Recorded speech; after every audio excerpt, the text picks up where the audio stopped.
Setelah tahun 84 saya menikah tanggal 25 Desember 1983.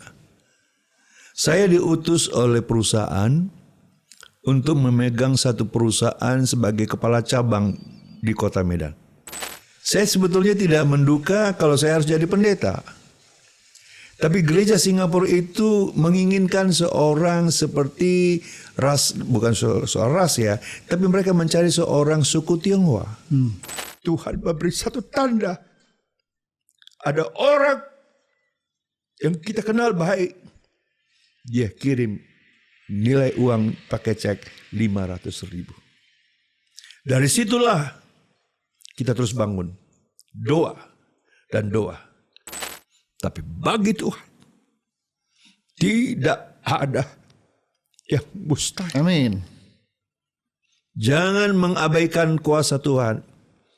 Jangan meninggalkan kasih Tuhan. Dan saya percaya hari ini kemurahan Tuhan, mujizat itu masih ada. Dan kuasa Tuhan masih terjadi sampai detik hari ini. Bukan kisah sembarang kisah. Kisah ini istimewa sebab terjadi oleh karena kasih dan dibagikan dengan landasan kasih juga. Inilah podcast Berbagi Kisah dan Kasih bersama saya, Yunus Timotius.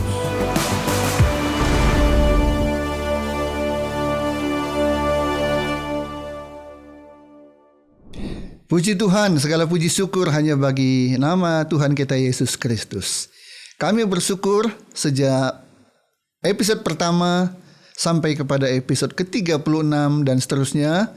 Hari ini podcast Berbagi Kisah dan Kasih oleh kemurahan Tuhan syuting di studio yang baru.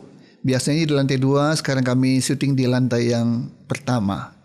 Biarlah kiranya kita doakan setiap episode dari Berbagi Kisah dan Kasih memberkati para penontonnya. Kami hari ini mengundang dan datang seorang tamu dari jauh, dari Sumatera Utara, tepatnya Kota Medan.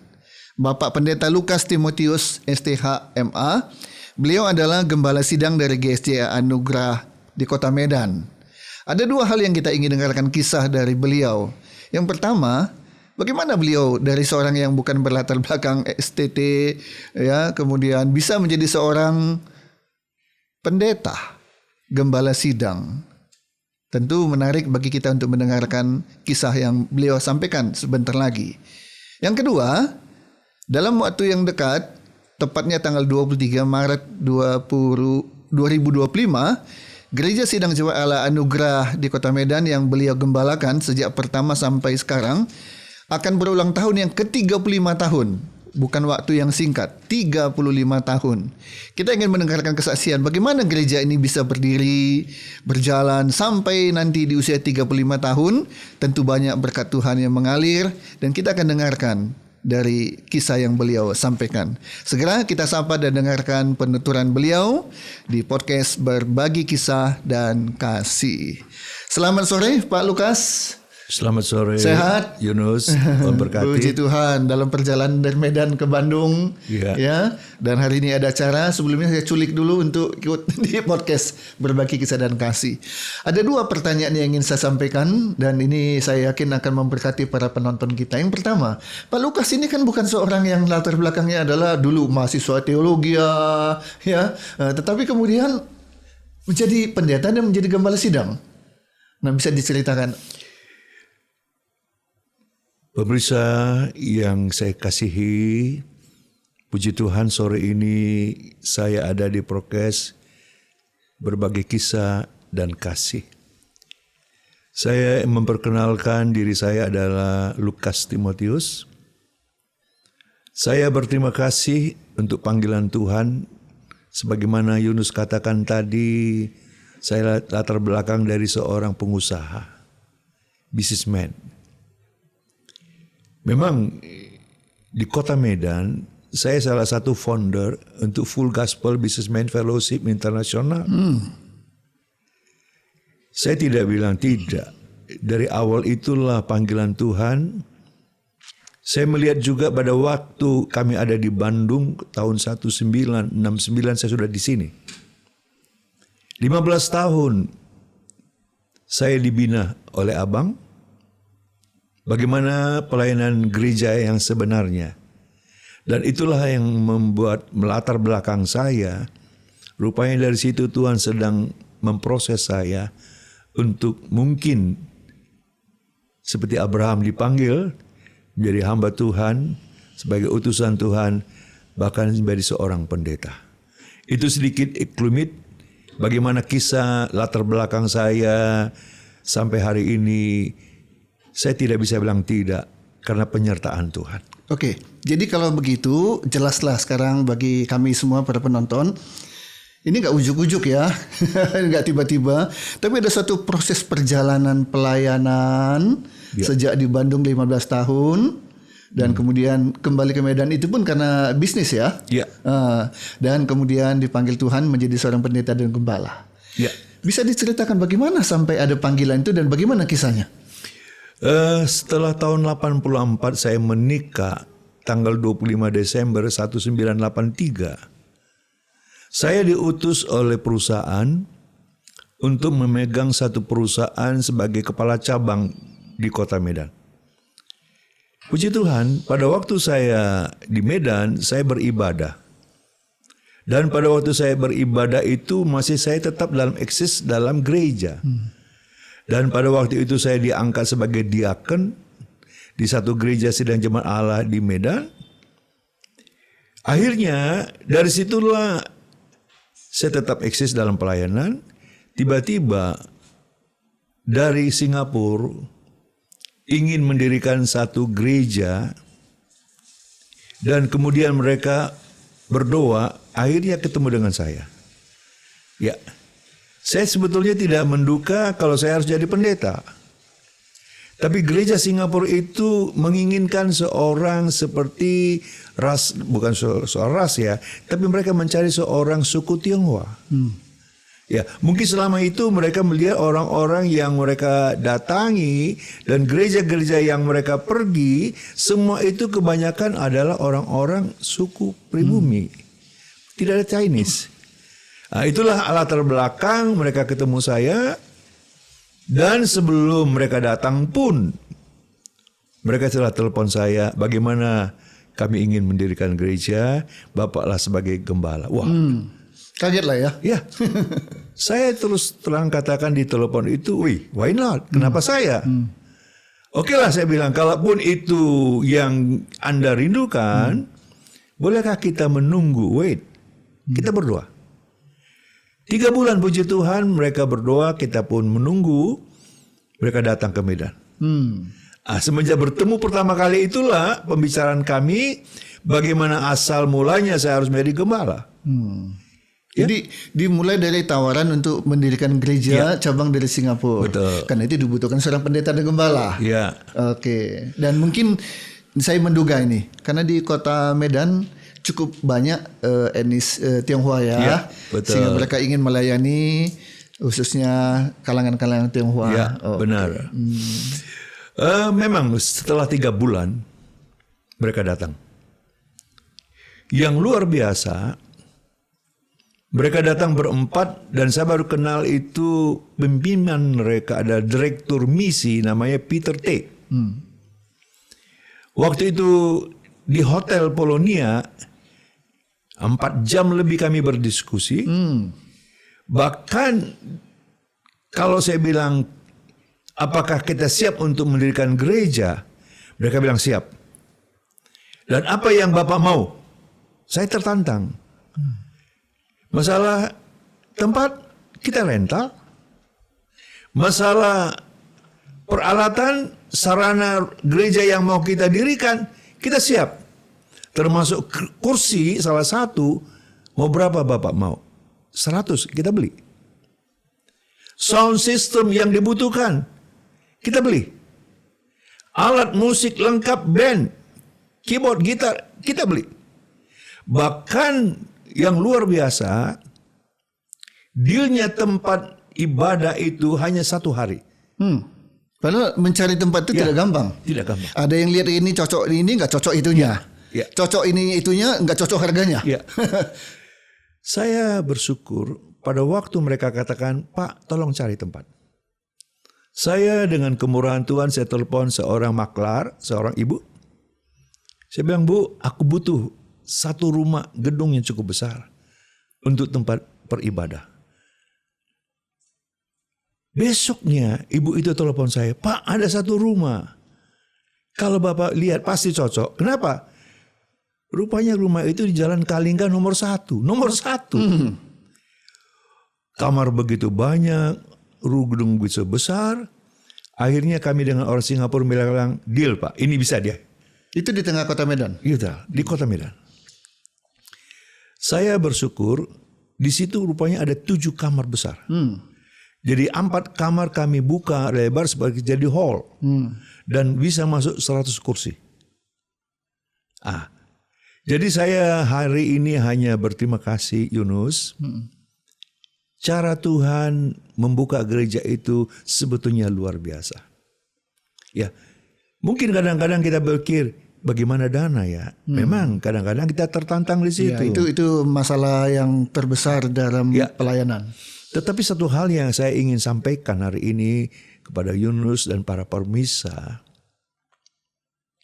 segala sesuatu bagi kita mungkin mustahil, tapi bagi Tuhan tidak ada yang mustahil. Amin. Ya, saya cukup bangga hari ini kalau saya sebagai hamba Tuhan yang Tuhan percayakan saya dalam hidup saya, dalam keluarga saya tidak bisa lepas dari tangan Tuhan. Mari para pemirsa yang saya kasihi, jangan melupakan kebaikan Tuhan. Mujizat itu masih ada. Pertolongan Tuhan masih ada. Selama kita bergantung kepada Tuhan. Semoga hari-hari ini para pemirsa yang mendengar mungkin kesaksian dari saya, utamakan Tuhan. Jangan mengabaikan kuasa Tuhan. Jangan meninggalkan kasih Tuhan. Dan saya percaya hari ini, kemurahan Tuhan, mujizat itu masih ada. Dan kuasa Tuhan masih terjadi sampai detik hari ini. Luar biasa. Paling banyak ketika mau membangun sebuah jemaat, tempatnya di mana? Belum ada tempat. Tempatnya ada, kursinya belum ada. Kursi sudah ada, alat musiknya belum, banyak kesulitan. Tetapi Pak Lukas ketika mau memulai, bahkan begitu banyak kemudahan, kemurahan Tuhan melimpah ditawarkan. Oke, berapa lama sewa di Kalingga nomor 1? Puji Tuhan, pada waktu kami mendapatkan tempat ibadah yang pertama itu di Kalingga nomor 1, Tuhan izinkan saya kontrak di situ 2 tahun dengan pembayaran 20 juta 2 tahun. Berarti 1 tahun 10 juta. Ya. Tahun 1990 diresmikan. Berarti 1989 kita sudah deal itu akhir tahun. Kita renovasi, tetapi kita minta pada waktu kita resmikan pada tahun 1990 kita bikin kontraknya, mereka setuju. 2 tahun kami pakai rumah ini jadikan ibadah. Kemudian kami harus pindah ke restoran. Setelah 2 tahun itu? 2 tahun. Karena kita sedang cari tempat yang lebih bagus. Dan Tuhan bawa kami ke jalan perniagaan baru nomor 33A. Di perniagaan baru ini pun sebetulnya luar biasa. Saya ketemu seorang pemilik, pengusaha. Pada waktu itu zamannya mereka sewa satu gedung Pemko di Jalan Surabaya. Mereka bangun hotel. Dan anehnya yang luar biasa, pemilik itu tidak membawa harga pada waktu kami sewa gedung yang di lantai 2, 7 ruko.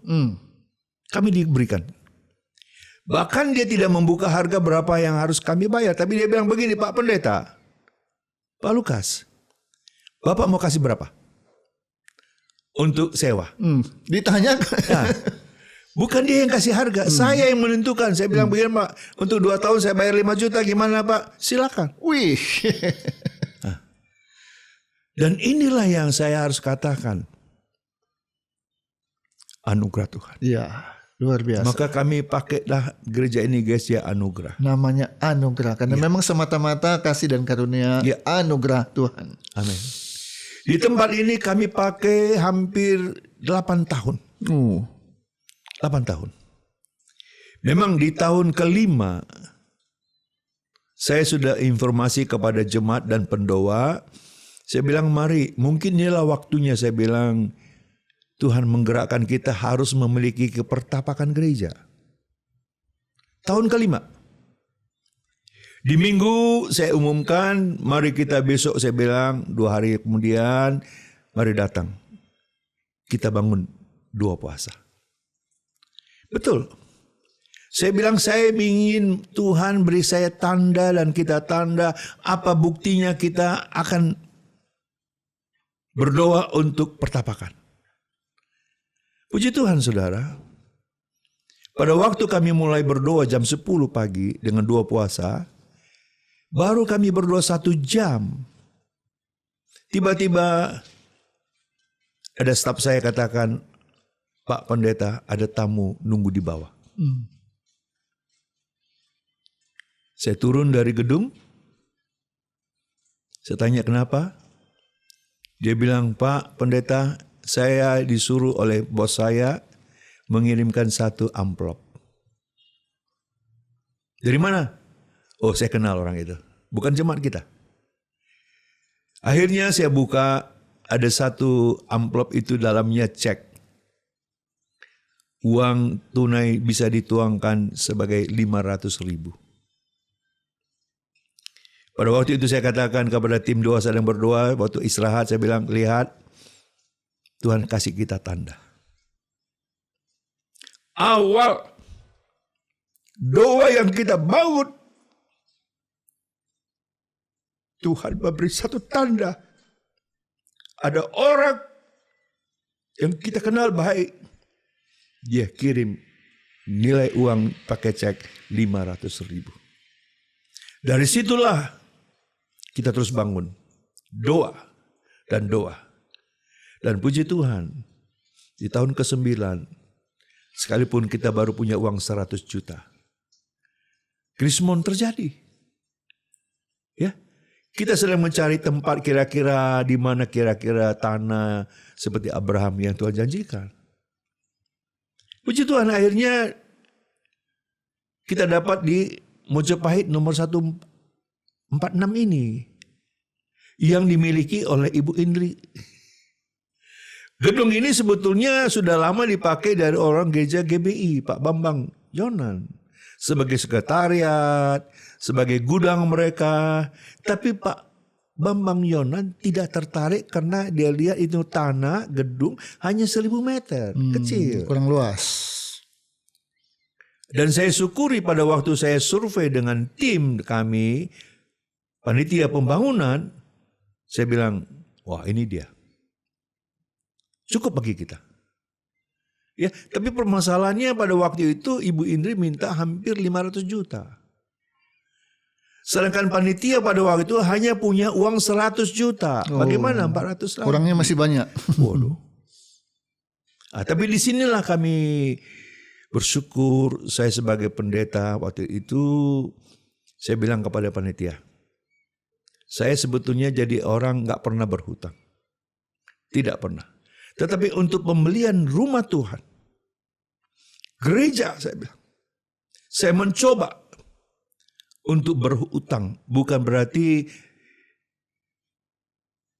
bukan tetap mengandalkan Tuhan tetap sama. Saya ingin mendatangi orang-orang yang kenal baik dengan saya, yang mau mempercaya saya sebagai pendeta, sebab uang yang saya pinjam itu bukan untuk saya, tapi untuk pembelian pertapakan gereja. Rumah Tuhan. Iya. Dan luar biasanya, dapatlah paket 400 juta. Coba. Jadi saya hanya melihat bagaimana perjalanan pelayanan kami dan gereja ini bisa sampai hari ini eksis sedemikian rupa. itu kena anugerah Tuhan. Dengan catatan saya bilang, Bapak Ibu yang memberi paket-paket pinjaman kepada saya itu, saya diberi tempo untuk 2 tahun. Dengan mengembalikan kepada mereka. Tapi dengan dasar tidak ada bunga yang saya harus bayar. Dan mereka setuju semua. Ya. Dan saya melihat pekerjaan Tuhan ini luar biasa. Kenapa, Yunus? Pada waktu kami sudah mendapatkan 400 untuk melunasi kepada Ibu Indri, pembangunan harus dilakukan kan. Biaya lagi. Cuma saya dengan kemurahan Tuhan 1 tahun setelah pembelian tanah, saya mendapat kekuatan untuk membangun, memperbaiki rumah-rumah yang menjadikan kita tempat ibadah sampai hari ini. Itu ukuran 10 kali 24,5 gedung itu. Dan memerlukan 1 miliar. 1 miliar. Untuk renovasi maksudnya. Renovasi. Dan itu nggak ada uang. Kami setiap berapa dapat uang, kami renovasi sedikit. Akhirnya pembangunan itu persis 1 tahun. 1 miliar.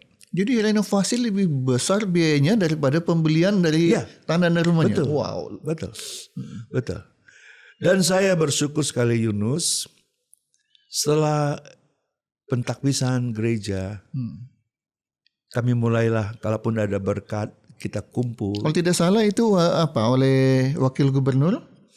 Waktu itu diresmikan mula-mula oleh BPP Pusat pertama. Setelah waktu Pak Gubernur datang, itu setelah saya meresmikan gedung yang baru adalah gedung sekolah minggu. Oh, ada pembangunan ada berikutnya. 2 lagi. Iya. Oleh Gubernur Sumatera Utara. Waktu itu Pak Rudolf Pardede. Jadi ada prasasti Garuda di situ yang besar. Saya senang kenapa? Kalau ada pemerintah sudah meresmikan gedung itu, ya bukan kita bisa selamanya pakai Garuda loh. Dan saya bersyukur gedung Gereja Anugerah itu ada prasastinya oleh gubernur tanda tangan dan saya tanda tangan. Nah, ini yang saya harus katakan hari ini, segala kemuliaan hanya bagi Tuhan. Oke. Jadi pembelian tanah selesai, pembangunan renovasi juga selesai dengan biaya yang luar biasa, 2 kali lipat daripada biaya pembelian awal. Saya mendapat kehormatan kasih karunia Tuhan membangun gereja 1. Kedua, bangun untuk gedung sekolah minggu. Itu pun 1 tahun. Itu pun memerlukan dana 1 miliar juga. Itu lokasinya di belakang bangunan utama? Coba. 3 lantai. Seluas? Kalau tanah areal kita semua itu kan 1.000 meter. Kalaupun bangunan pertama dengan kantor-kantor dan apa semua, dan pembangunan yang kedua pun 10 kali 15 di belakang, 3 lantai. 3 lantai. Nah, dan saya harus bersyukur kepada Tuhan. Kenapa? Utang yang 400 juta setelah 2 tahun lunas. Saya lunasi. Puji Tuhan. Tidak ada pun seperak saya abaikan, semua saya bayar. Saya kadang-kadang berapapun ada dana, misalnya ada beberapa orang yang saya kenal, saya tanya, apa Anda butuh dana? Kalau dia belum, oke, saya kasih siapa yang mau butuh. Ambil dulu. Jadi selesailah utang-utang dalam 2 tahun, sesuai dengan janji. Iya. Nah, itu yang perlu saya selami dulu. Kalau saya mau jujur, nggak bisa. Kenapa? Pada waktu Krismon sulit uang. Tapi kami bisa membeli, coba lihat. Dan menerima pinjaman dari orang. Nah, ini yang saya mensyukuri, Tuhan bekerja tidak setengah-setengah, tapi Tuhan bisa pakai siapa saja, orang yang Tuhan ketuk hatinya untuk memberi kesempatan bagi kami membeli gedung gereja. Oke. 1 tahun renovasi untuk ruang ibadah utama, 1 tahun lagi dibutuhkan untuk membangun di belakang. Ada ruang ibadah juga ya. Ada untuk sekolah minggu, untuk remaja bisa dipakai. Di lantai 2, lantai 3 bisa dipakai untuk berbagai kegiatan. Iya, ada kelas-kelas di situ. Iya, itu habis berapa itu Pak Lukas? 1 miliar juga. 1 miliar juga. Sure. Luar biasa. Mengumpulkan uang dan berkat Tuhan mengalir. Ya. Ya, oke. Perjalanan masih terus. Selain ibadah di Jalan Mojopahit nomor 146 di Kota Medan, kemudian gereja juga sudah mulai ekspansi. Ya. Ya. Nah, di mana saja ini sudah mulai dibuka cabang-cabang dari GCA Anugerah Ya, Medan? oke. Sebelum kami pindah ke Jalan Mojopahit 146, masih di perniagaan, kami sudah merintis gereja di Marelan. Marelan. Ya, di daerah Belawan sana. Itu kami diberi oleh seorang anak Tuhan, itu Pak Daniel Sudarmo, karena di wilayah tempat di areal dia itu dia pelihara babi. Oh. Di situ ada satu ruangan dikasih untuk kami belajar untuk adakan ibadah anak-anak sekolah minggu. Dengan apa yang mereka lakukan bagi kami, setiap minggu sore saya dengan tim, dengan satu mobil, ada 10 orang, tiap minggu sore kami ke sana. Cukup letih. Tapi dari hasil itu, kita dapat satu bangunan besar di sana, gereja yang besar yang sekarang dilayani oleh pendeta leader Manalu. Bahkan kadang-kadang arealnya, kalau saya bilang hari ini, mungkin mereka lebih besar dari gereja kita utama ini. Coba. Gereja utama aja udah 1000 meter. Ini lebih luas lagi. Iya, coba. Wow, luar biasa. Baik gedungnya. Jadi saya hanya hari ini membagi semangat, membagi kasih, seperti yang mana prokes hari ini kisah. Kisah dan kasih. Iya. Jadi kadang-kadang itulah saya menikmati anugerah Tuhan. Ya, sampai detik ini bukan itu saja. Saya mencoba satu gereja di Sialang Buah. Dari tidak ada tanah, kami berupaya beli tanah. Ya, sampai bisa berulang kali kami beli besar, kita jual lebih besar lagi, akhirnya kita bangun. Sampai sekarang ada diri itu di Deli Serdang 8x20. Wow. Luas sekali. Dengan itu bangunan, belum lagi areal yang luas tanah masih ada lagi. Jadi saya sampai hari ini hanya melihat perbuatan Tuhan yang ajaib. Ya, amin. Ya, saya harap tantangan-tantangan yang kita hadapi bagi Bapak Ibu yang mungkin hari ini sedang tahap pembangunan gereja. Saya hanya berkata begini, jangan lupakan Tuhan. Libatkan Tuhan selalu. Ya. Bersandarlah sama Tuhan, bukan karena kekuatan kita. Dan kalau hari ini saya bulan depan akan merayakan ulang tahun gereja yang ke-35 tahun, saya hanya berterima kasih.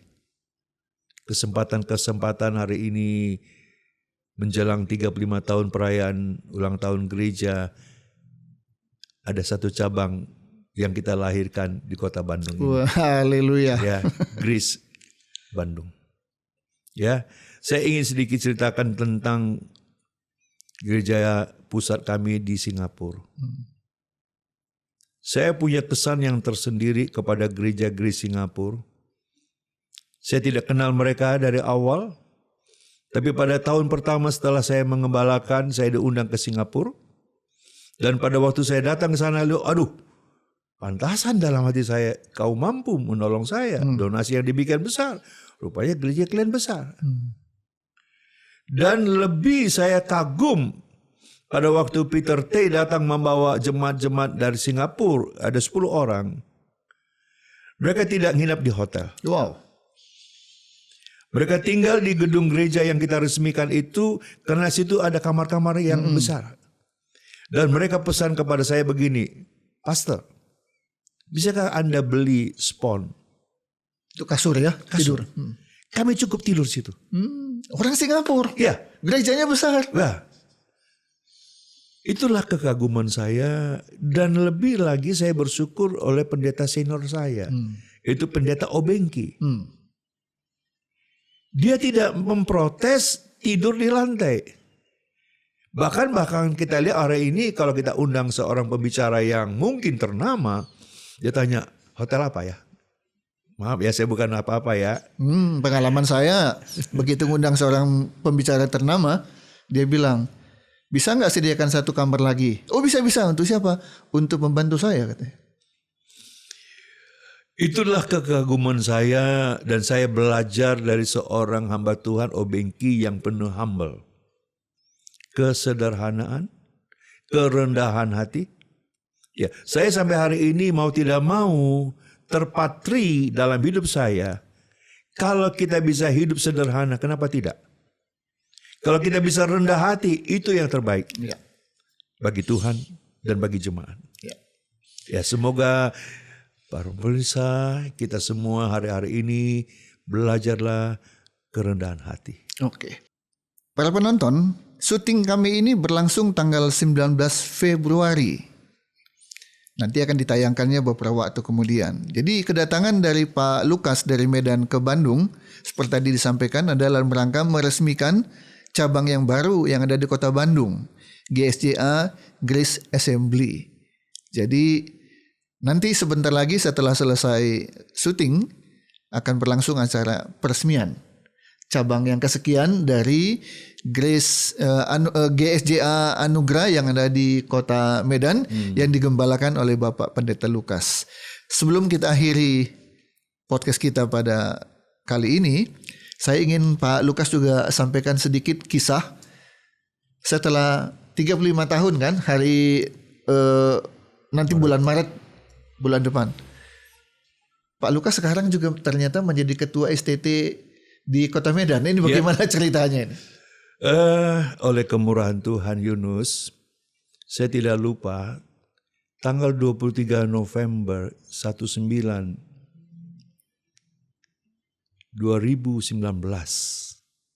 2019, saya dipanggil menghadap ke Badan Pengurus Pusat di Jakarta di Jalan Senen itu. Senen Raya, Gedung Kenanga.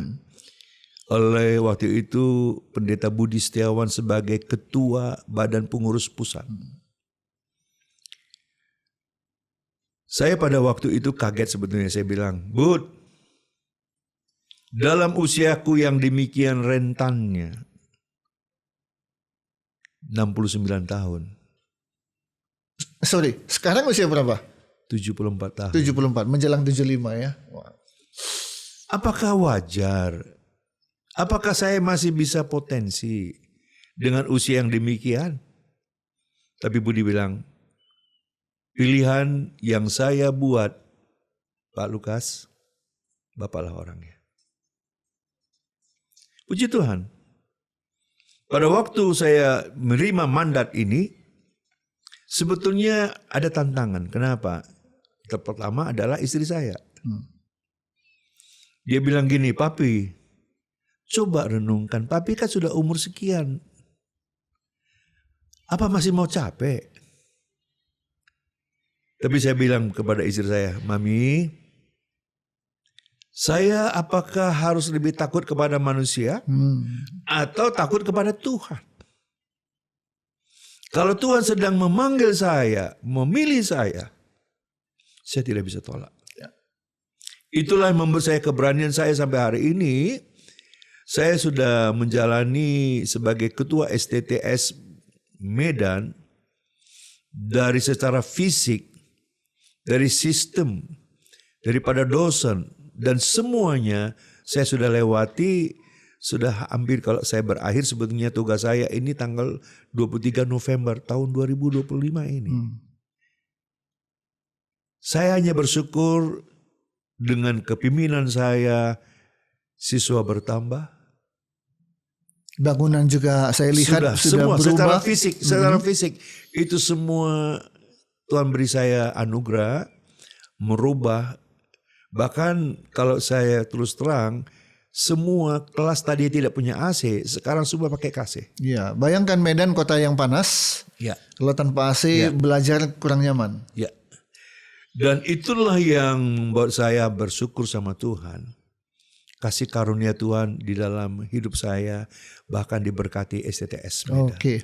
Jadi Pak Lukas, kepada para penonton yang bisa macam-macam, ibu rumah tangga, anak muda, remaja, tapi juga hamba-hamba Tuhan. Ada di kota besar, ada juga di kota-kota yang kecil dan bahkan di pelosok-pelosok yang menghadapi berbagai kesulitan dalam pelayanan mereka. Oke. Apa yang Pak Lukas bisa sampaikan kepada mereka? Oke. Saya sampai hidupku hari ini saya berpegang pada kebenaran firman Tuhan. Kenapa?